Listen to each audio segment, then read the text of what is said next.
Assalamualaikum dan salam sejahtera. Dalam video kali ini, kita akan belajar tentang major currency pairs, iaitu pasangan mata wang utama dalam pasaran forex yang paling banyak digagangkan di dunia. Memahami pasangan ini sangat penting kerana ia berkait rapat dengan pergerakan ekonomi global dan data fundamental utama. Jadi, apakah itu currency pair? Dalam pasaran mata wang, harga ditentukan dalam bentuk currency pair, iaitu dua mata wang yang dibandingkan antara satu sama lain. Contohnya EUR-USD. Mata wang pertama dipanggil base currency, manakala yang kedua dipanggil quote currency. Jadi apa yang dimaksudkan dengan major pairs? Major pairs adalah pasangan yang melibatkan US dollar kerana US dollar adalah mata wang reserve global yang digunakan dalam kebanyakan perdagangan antarabangsa.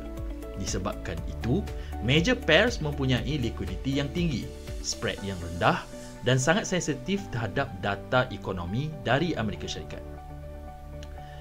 Jadi mari kita pergi tentang penerangan setiap major currency pairs.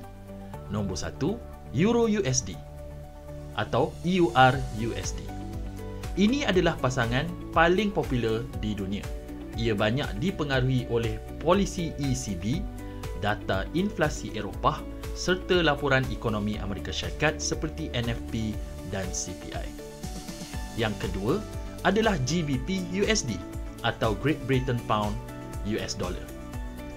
GBP-USD terkenal dengan pergerakan yang lebih volatile, sangat sensitif terhadap polisi Bank of England, isu Brexit dan data pekerjaan United Kingdom.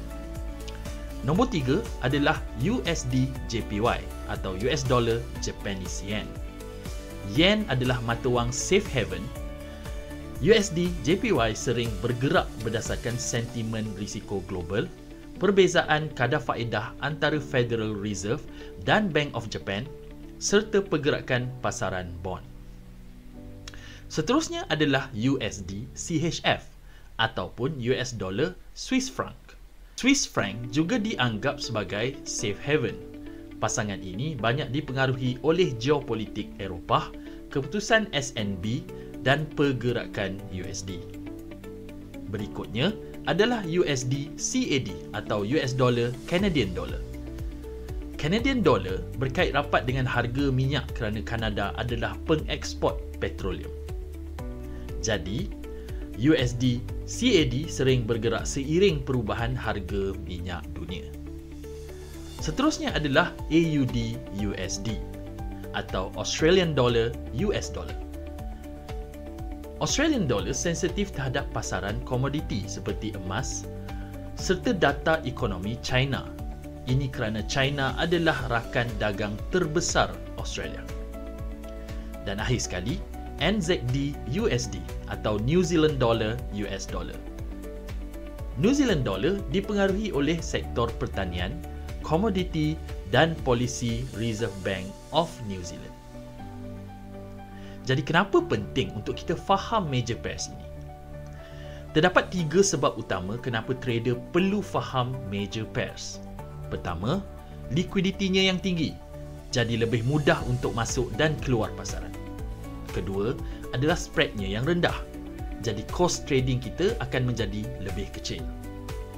Nombor 3 adalah pergerakan sangat dipengaruhi oleh fundamental seperti NFP, CPI, kadar faedah dan ucapan Bank Pusat. Jadi, itulah pengenalan lengkap tentang major currency pairs.